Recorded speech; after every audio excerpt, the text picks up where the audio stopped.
Какво прави днес? Значи, днес станах в един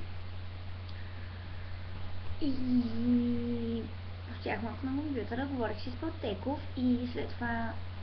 Какво стана след това? След това баща ми каза да почна да се обличам. Обличах се, облякох се и отидохме до метро, да, защото на 102 заминавам и ми трябва някои неща, смисъл за там, като душ, гелове, шампуани и понеже аз имам лек проблем с кожата на краката и трябваше да си купя един специален крем, за да се мажа след баня и след басейн и рам и след това бяхме да си купа скьорско яке, защото за него е странно, че имам само едно зимно яке и той реши да вземе скьорско яке, защото е много топлено. Да, някаква просотия. След това бяхме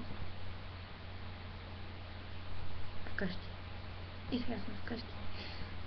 И...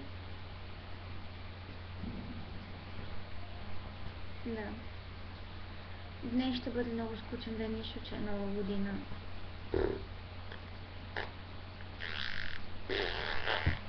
Днес ще бъде много скучен. Да, долу в ресторанта. Добре, защо ви обяснявам?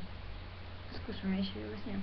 Долу в ресторанта ще има новогодишно парти. И принципно, да, нали, трябва да слеза, но да, ще слеза. Ще постоя 20 минути и ще се кача тук. И ще си прекарам новата година с моя лаптоп Габи.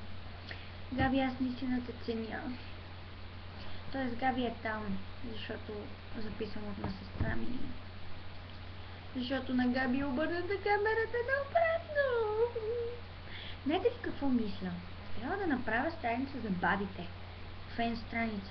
Защото бабите са едни свещени същества. Да, те са яки. О, папи! Искам да бъда баба. Не искам.